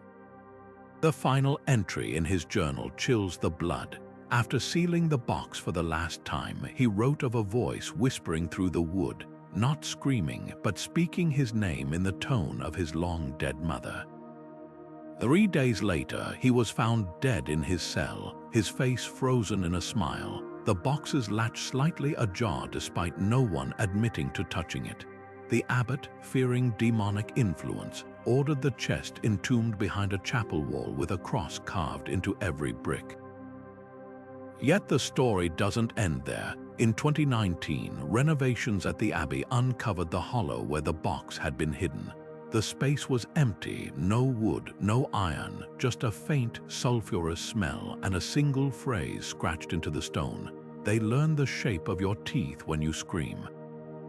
Visitors to the crypt now report an odd phenomenon. No matter how still the air, the candles near that wall flicker erratically, as if something unseen is breathing just on the other side of the stone. The monks insist it's a draft, but then again, that's what they said about the box too. The glass spheres hung suspended in the dim cloister air, droplets of water shimmering inside them like tiny captive moons, but these were no ordinary vessels. According to the records of St. Emmeram Abbey, Brother Elias had perfected a distillation so pure it severed its bond with the earth itself. Witnesses described watching in awe as the water clung to the center of each sphere, refusing to touch the glass, as if repelled by some unseen force. Even when the vessels were tilted or inverted, the liquid remained stubbornly aloof, forming perfect orbs that quivered slightly but never fell. Elias's notes, hastily scribbled in the margins of a psalter, suggest he'd stumbled onto this phenomenon while attempting to replicate an ancient Greek method of purifying water using sunlight and polished quartz. His breakthrough came when he added a single drop of an oily resin from a rare alpine plant referred to only as lacrima luni, or moon's tear, to the distillation process. The result was a liquid with properties that defied all medieval understanding of physics. When challenged by the Abbey's prior, who accused him of using hidden threads or magnets, Elias did the unthinkable. He hurled the spheres onto the flagstones, shattering them before the assembled monks. The water, instead of splashing, clung together in trembling globules for a heartbeat before vanishing into the cracks between the stones, leaving no trace behind. By dawn, Elias was gone too, his cell emptied of everything but a single charred page bearing the words, "The heavens drink what the earth cannot hold." Modern chemists examining Elias's fragmented notes propose two theories. The first suggests he'd inadvertently created an early example of superhydrophobic water, a liquid so devoid of impurities that surface tension alone could make it behave bizarrely, especially when contained in flawlessly smooth glass. The second, more unsettling possibility hinges on that mysterious resin. Botanists now suspect Lacrima luni was a now extinct species of sundew, a carnivorous plant whose secretions can drastically reduce a liquid's adhesion. If Elias had distilled its oils just right, he might have produced a primitive form of levitating fluid, a concept materials science wouldn't explore until the 21st century. Yet the mystery deepens with a chilling postscript. Centuries after Elias's disappearance, a storm collapsed part of the abbey's eastern wall, revealing a hidden alcove behind his former workshop. Inside stood a single intact sphere, still holding its defiant droplet. When scholars attempted to examine it, the glass cracked at the slightest touch, not from age, but as if something inside had been straining against its prison all along. The water inside didn't spill. It simply evaporated before their eyes, leaving behind a faint, briny scent like the breath of a long-dried sea. To this day, no one knows whether Elias fled in shame or was silenced for uncovering something too dangerous to share. But in the quietest corners of St. Emmeram, they'll tell you that on certain humid nights, the old cloister stones glisten with condensation that doesn't drip, beating upward against all logic, as if yearning for the sky. In the quiet gloom of a Cistercian monastery's infirmary, a single candle flickered, but not like any other. Brother Alcuin's Timekeeping Candle was a masterpiece of meticulous precision, its wax body carved with 12 evenly spaced notches, each meant to mark the passage of an hour as the flame consumed it. Yet the candle refused to burn predictably. Near the relics of Saint Vitalis, it slowed to a crawl, the wax dripping as if reluctant to yield to time. But place it beside ordinary tools or in the cloister's drafty corridors, and it raced through the hours like a thief in the night. Alcuin's notes, hidden beneath a loose floorboard near the chapel, reveal a mind teetering on the edge of heresy. He'd charted the candle's erratic behavior for years, correlating its sluggish burns with the presence of holy objects, a splinter of the true cross, a vial of martyr's blood, even a thread from the Virgin's purported veil. His conclusion was as radical as it was dangerous. Sanctity didn't just inspire devotion, it warped time itself. The saints, he scribbled in one margin, do not abide by the same clocks as mortal men. What makes this experiment so extraordinary isn't just the audacity of the claim, it's the eerie consistency of the data. Modern chemists examining fragments of Alcuin's wax discovered traces of beeswax from hives kept near the abbey's relic garden, where flowers were said to bloom out of season. Analysis revealed unusually high levels of propolis, a resin with flame-retardant properties that bees gather from tree buds. Had the candle slowed near relics because the bees themselves fed on plants steeped in some sacred proximity? Or was there another force at work, one that science still struggles to name? The Church's reaction was swift. When Alcuin dared to present his findings to the abbot, he was silenced with a penance of 40 days' silence and ordered to destroy his records. But the monk couldn't bring himself to erase the truth entirely. Instead, he encoded his final observations into the illuminations of a psalter, hiding clues in the gilded borders of Psalm 90. For 1,000 years in thy sight are but as yesterday when it is past. Centuries later, a restorer working on that very psalter noticed something odd. The candle depicted in the margin burned at different heights in different illustrations, sometimes tall, sometimes stubby, but always near a golden reliquary. Was it merely artistic license, or a last defiant testament from a man who believed holiness could bend time? Visitors to the monastery today sometimes swear the candles in the relic chapel burn longer than anywhere else. The monks dismiss it as pious fancy, but in the crypt below, where Alcuin's bones now rest, the caretakers never change the candles at fixed intervals. They wait instead for the wax to tell them when. High in the belfry of Mont Saint-Odile Abbey, a bell hung in perfect silence, not broken, not stilled, but utterly mute by design. Cast from a metal so dark it seemed to drink the candlelight, its surface bore no inscriptions, no decorative flourishes, just smooth, cold curves that hummed with something far stranger than sound. When struck with the usual iron clapper, it shuddered without a whisper. but the moment a monk's bare fingers brushed its surface, the visions began. Brother Raymond, the abbey's most meticulous scribe, documented the effects with clinical precision in his now suppressed ledger. Some brothers saw towering cities of ice under twin suns, landscapes no medieval mind could conjure. Others were thrust into waking nightmares, languages they'd never heard pouring from their own lips, limbs moving without their command. The most chilling account came from a novice who touched the bell during Vespers and fell into a trance so deep he described watching his own funeral from above, down to the exact number of mourners and the scent of lilies on the altar. When he awoke, 3 days had passed without his knowledge.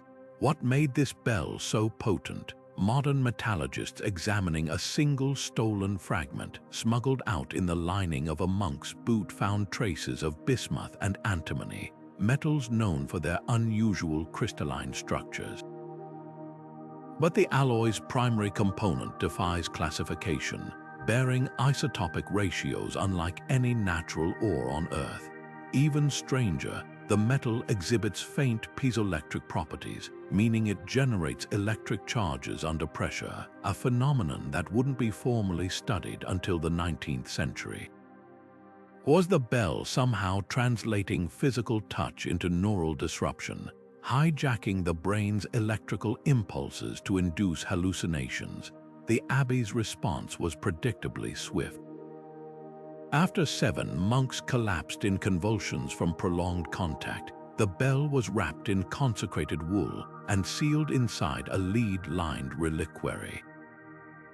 But the story doesn't end there. In 1982, a team restoring the abbey's foundations discovered a hidden alcove behind the choir stalls, a space just large enough to hold a man, its walls covered in finger-smudged sketches of the bell's shape. Most unsettling, the drawings weren't centuries old. The charcoal was fresh, the style unmistakably modern. Whoever had hidden here had done so recently, and they'd been obsessed. Today, the reliquary remains unopened, its weight curiously inconsistent, sometimes light as an empty box, sometimes requiring 3 strong men to shift. Visitors occasionally report a metallic taste in the air near its resting place, though no one can pinpoint the source. And if you ask the oldest monks about the bell, they'll cross themselves and murmur a phrase not found in any scripture. Silence is the shape of what we're not meant to know. Some doors, it seems, stay closed for a reason.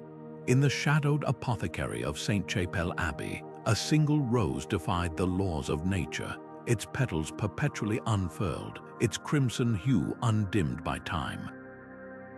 The monks called it the ever-blooming, a flower that refused to die, preserved in a state of eerie vitality for over a century. But the rose's true mystery wasn't just its immortality. Those who dared to cradle it in their palms swore they felt a rhythmic throb beneath the petals, a slow, steady pulse like a heartbeat trapped in velvet. The abbey's records tell of a brother Florian, a former physician turned monk, who crafted this botanical marvel using a tincture distilled from tears of the earth, a cryptic ingredient modern scholars now believe was a rare mineral spring water rich in sulfates and trace metals. His notes, salvaged from the ashes when the abbey burned, describe a process both meticulous and macabre, steeping the rose in a solution of crushed beetles, mercury, and a resin scraped from the heartwood of ancient yew trees. The result was a flower that neither decayed nor dried, its cells suspended in a state between life and death. What makes this experiment so haunting isn't just the preservation, it's the reports of that phantom pulse. Botanists examining surviving fragments suggest the rose's veins may have absorbed the mercury, creating a conductive network that reacted to body heat, mimicking a heartbeat through subtle thermal expansion. Others point to the yew resin, a substance known to contract and expand with humidity changes, as the source of that uncanny rhythm. But the most chilling detail lies in Florian's final, half-charred journal entry. The rose remembers the hand that plucked it. The tragedy of the ever-blooming lies in its loss. When fire consumed the abbey in 1623, the rose's glass case shattered, its petals crumbling to ash in moments, as if whatever unnatural force sustained it had been severed all at once. Yet whispers persist. In the 19th century, a botanist claimed to have found a single surviving petal in the ruins, still faintly warm to the touch. And to this day, visitors to St. Chapel's herb garden swear that on windless nights, the air near the old apothecary wall hums with a sound like a slowing heartbeat, a ghostly echo of a flower that forgot how to die. The river currents should have carried it away forever, that cursed flute, carved from the femur of an executed heretic and polished until the bone gleamed like ivory. When Brother Arnulf first played it in the cloister gardens of Andech's Abbey, the notes didn't just drift through the air, they slithered into the mind. A visiting merchant collapsed to his knees, sobbing in a language no one recognized, babbling about a life as a silk trader in Samarkand. A novice monk screamed and clutched his head, insisting he remembered dying in a Saxon raid, the taste of blood thick in his throat. Even the abbey's hounds howled in unison, their voices harmonizing with the flute's eerie scale as if recalling some ancient, shared hunt. Arnulf's journals, discovered centuries later sewn into the lining of a psalter, reveal the horrifying precision behind the instrument. He hadn't merely hollowed out the bone, he'd drilled finger holes at intervals matching the golden ratio, a mathematical perfection believed to resonate with the soul's own geometry. Worse still, the bone came from a man burned at the stake for heresy, a detail Arnulf considered crucial. The fire purifies the vessel, he wrote, leaving only the echo of a life that refused to be silenced. Modern neuroscientists studying the accounts suggest the flute may have exploited infrasound frequencies too low for the human ear to consciously perceive, but which can trigger visceral reactions like dread or déjà vu.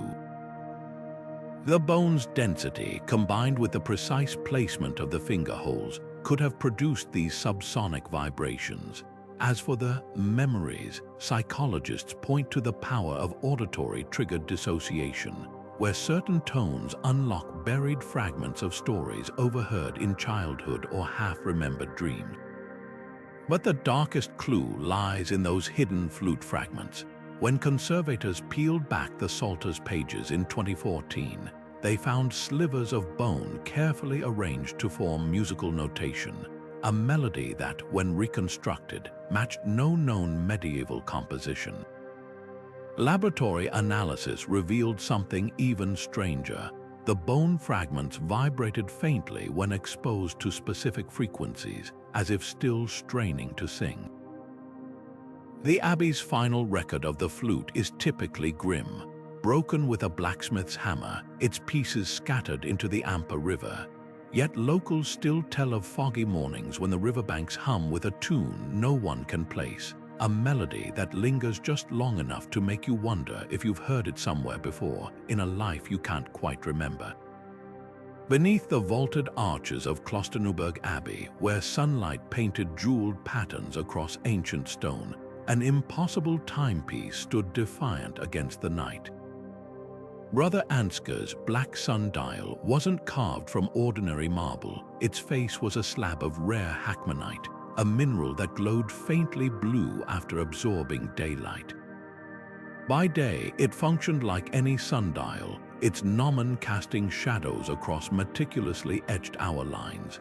But as dusk fell, the stone awakened, its stored radiance pulsing softly to mark the passage of time long after the sun had vanished. To the monks, it was sorcery made solid. How could a sundial, an instrument literally named for the sun, work in darkness? Ansgar's notes, smuggled out of the abbey in a loaf of bread, reveal a mind steeped in both piety and paradox. He'd discovered the hackmanite during a pilgrimage to Greenland, where Inuit traders spoke of night stones that remembered sunlight. His sketches show an obsession with luminescence marginalia, detailing how certain minerals could drink light like wine. But his real breakthrough came when he ground the stone with powdered oyster shells, creating a paste that intensified its glow. The dial's midnight markings weren't just functional, they were a theological grenade. If time could be measured without God's Son, what did that mean for divine order? The Church's reaction was predictable horror. A sundial that functioned at night didn't just challenge astronomy, it threatened the very metaphor of Christ as the light of the world. When a visiting bishop witnessed the dial glowing during midnight mass, he declared it starfire stolen from heaven's vault. Ansgar was given a brutal choice: destroy his creation or face excommunication. Under cover of a moonless night, he buried the dial beneath the chapel's foundation stones, its face turned downward as if in penance. Centuries later, geologists studying the abbey's foundations made a startling discovery. The Hackmanite slab survived intact, its glow long faded but its structure revealing an even deeper secret. Ansgar hadn't just harnessed phosphorescence, he'd enhanced it. Microscopic analysis showed the stone had been treated with a vinegar solution, a process now known to charge certain minerals more efficiently. This monk, working 600 years before modern photoluminescence studies, had essentially created an early glow in the dark coating. Yet the most haunting detail lies in the chapel itself. During renovations in 2017, workers noticed something odd about the flagstones near the altar. They warmed slightly when exposed to UV light, as if something beneath them still remembered how to swallow sunshine. The stones were left undisturbed, but late-night visitors sometimes swear they catch a flicker of blue from the corner of their eye, brief as a dying ember. Perhaps it's just the play of old glass and candlelight, or perhaps Ansgar's dial still counts the hours in its grave, waiting for the day when time and truth are no longer heresy. The statue stood in the corner of the cloister, its weathered hands outstretched in eternal benediction until the day a child's fingers brushed its robe, and the stone saint threw back its head and laughed. Not a whisper, not an echo, but a rich, rolling peal of mirth that echoed through the abbey's courtyard like a living voice. Pilgrims fell to their knees, weeping at the miracle, while the monks exchanged panicked glances. They knew the truth. This was no divine intervention. Beneath the statue's hollowed-out base, a network of bronze pipes coiled like serpentine intestines, connected to a series of resonating chambers carved into the saint's torso. A cleverly placed lever near the hem of the robe, when disturbed, would release pent-up air through the chambers, producing that uncanny laughter. The genius of the mechanism lay in its simplicity. The pipes were tuned to amplify specific frequencies, mimicking the tonal warmth of human joy rather than the metallic clang of machinery. Even the timing was engineered.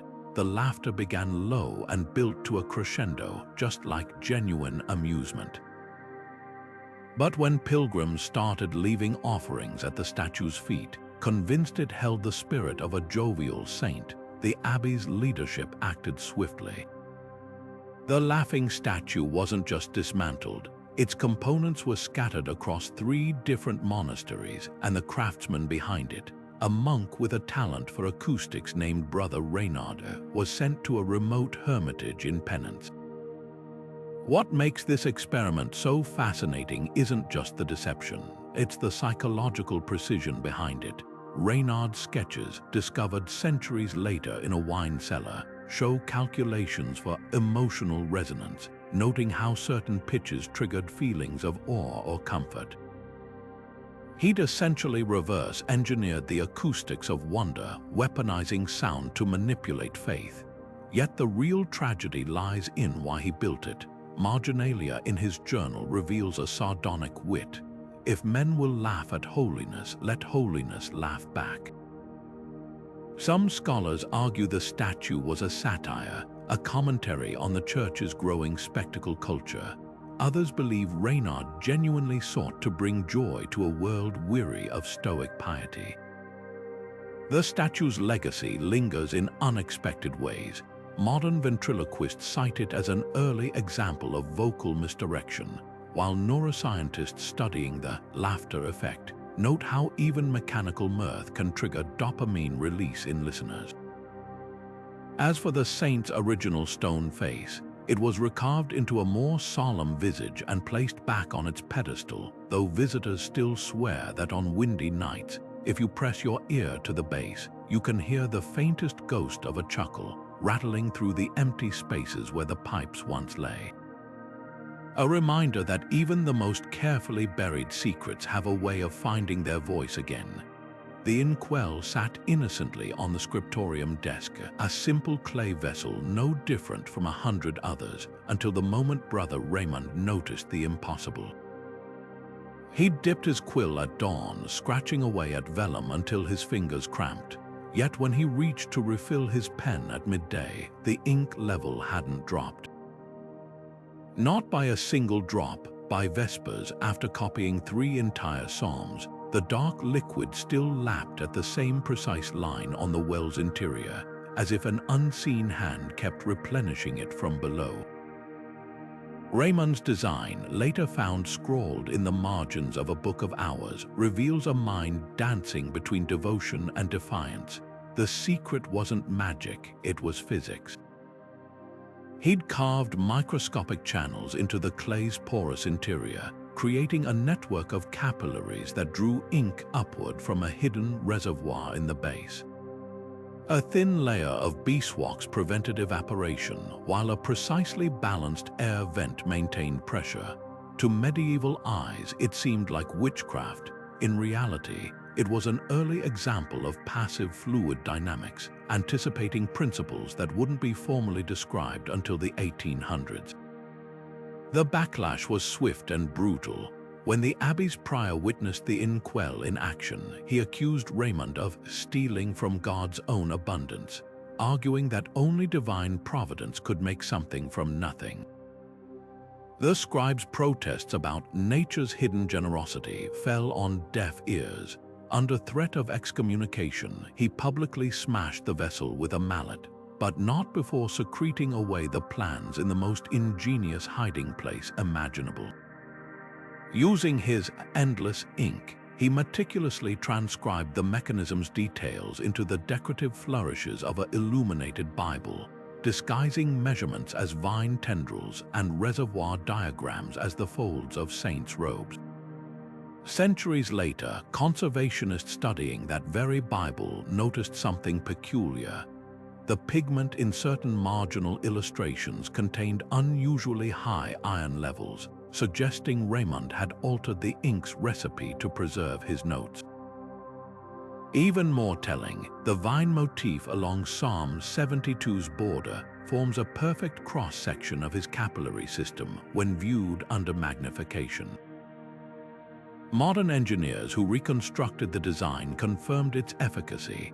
A single hidden reservoir could sustain a scribe's output for weeks without refilling. Yet the most poignant detail lies in Raymond's final act of rebellion. Beneath an illustration of the wedding at Cana where Christ turned water into wine, he left one last message in nearly invisible ink. The miracle is not in defying nature, but in listening to her whispers. Today, that Bible sits in a climate-controlled museum case, its pages too fragile to open, but infrared scans reveal at least 7 other, endless Inkwell designs hidden throughout, each more sophisticated than the last. A silent testament to a man who refused to let dogma dry up the flow of human ingenuity. The silver gleamed too perfectly in the dim cloister light, its surface untarnished despite decades hidden in the abbey's vaults. Brother Aldo's mirror of truth wasn't just a polished relic, it was a silent interrogator, its reflections allegedly peeling back the layers of the soul to expose every hidden sin. Pilgrims who dared to gaze into its depths didn't see their own faces staring back. Instead, the mirror showed them their darkest acts replaying in vivid, unrelenting detail. Stolen coins clutched in childish fists, whispered lies that ruined lives, even violence long buried under layers of penance.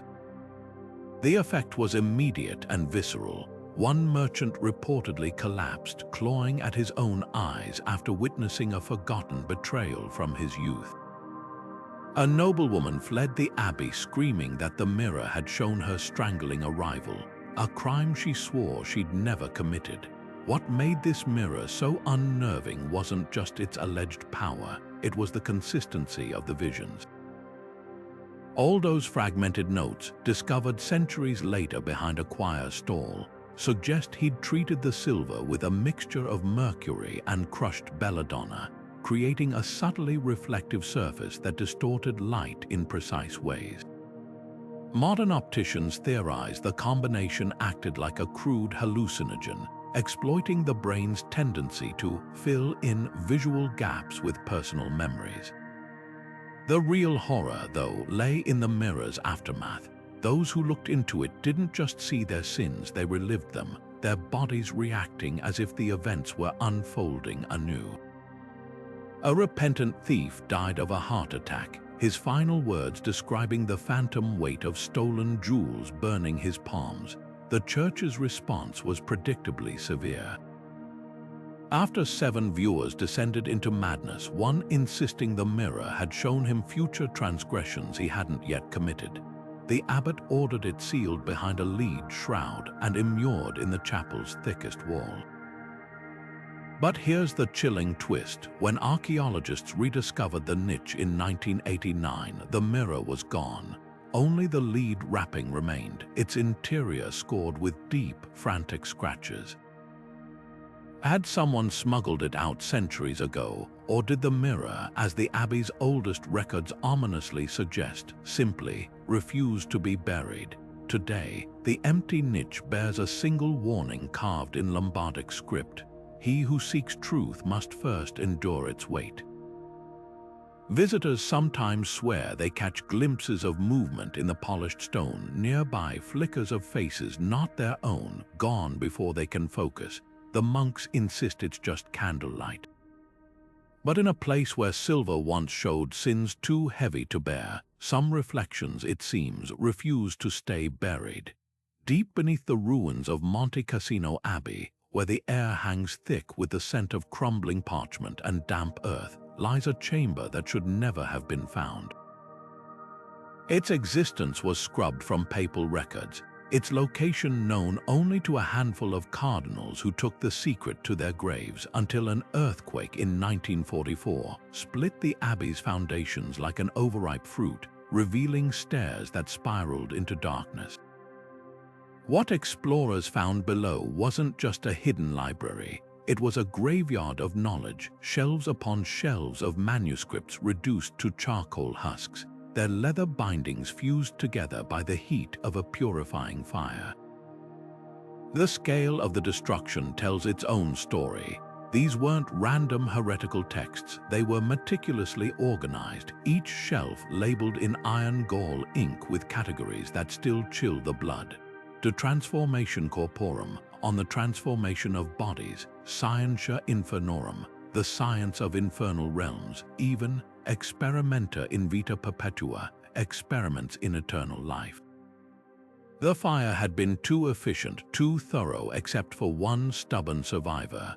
Wedged between 2 blackened beams, a single vellum page fluttered like a wounded moth, its edges charred but its center miraculously intact. The ink, mixed with some unknown preservative, still gleamed as if freshly penned.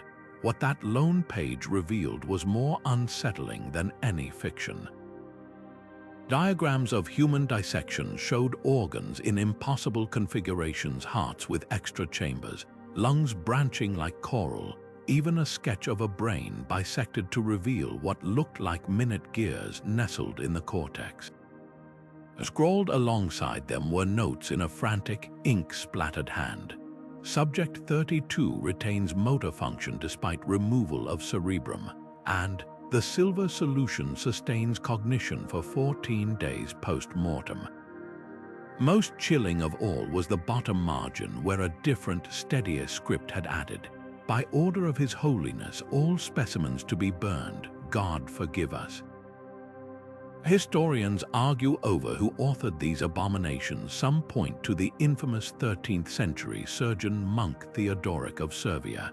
Others whisper of a shadowy cabal of Franciscan alchemists. But the real mystery lies in the page survival.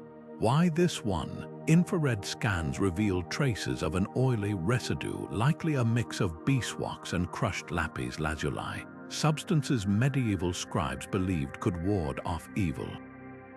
Was it hidden deliberately by some dissenting hand, or did the flames themselves recoil from its contents? The chamber's legacy lingers in the unlikeliest places. During reconstruction after World War II, workers reported nightmares of whispering books and tools gone missing overnight. Even today, scholars handling the salvaged page note an odd phenomenon. Their pens sometimes skip when transcribing certain passages, as if the ink resists being copied. Perhaps some truths aren't just forbidden. Perhaps they're actively fighting to stay buried. And as for the rest of that library's secrets, they linger in the abbey's foundations, reduced to ashes but never quite silent. A muffled scream of knowledge too dangerous to exist, yet too resilient to fully die. The legacy of these hidden experiments shatters the myth of the Dark Ages as a time of stagnant thought and blind superstition.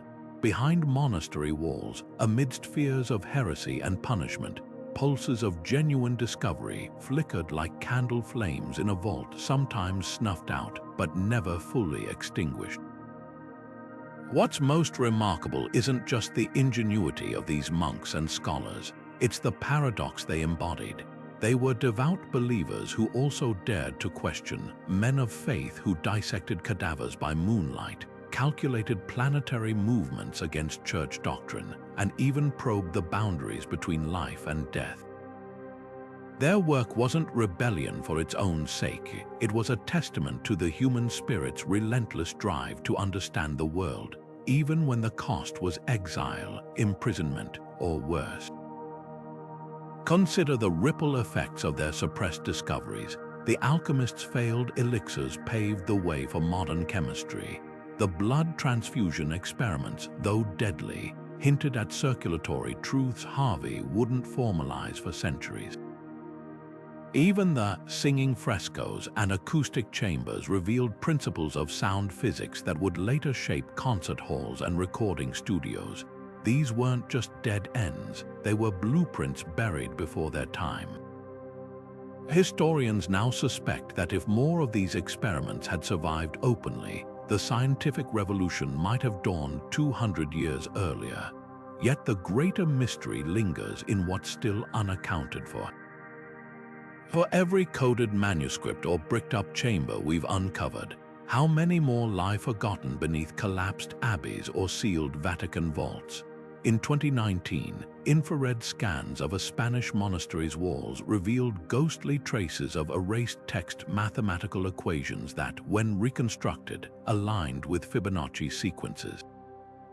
Just last year, a storm toppled an oak in a French abbey's courtyard, exposing a lead casket filled with glass vials labeled Semen Stellae Star Seed. Their contents, still unanalyzed, shimmer with a bioluminescence science can't yet explain. The lesson here isn't just about lost knowledge, it's about the fragility of progress. Every era has its dogmas, its lines that can't be crossed without consequence. What experiments are we burying today, whether in literal vaults or behind the walls of institutional skepticism? The monks' stories remind us that truth rarely stays entombed forever. Sometimes it seeps through cracks in the mortar, hums in the foundations of old chapels, or waits, patient as stone, for the right moment to be rediscovered. And if the past is any guide, the next great leap forward might not come from a gleaming lab, but from the shadows where the boldest ideas have always had to hide. From elixirs of immortality to whispering walls, these hidden experiments prove that medieval scholars pushed boundaries in ways we're only beginning to uncover. Their stories blur the lines between genius and heresy, innovation and taboo. Which of these experiments fascinated you the most? Let us know in the comments, and don't forget to subscribe for more journeys into history's deepest secrets.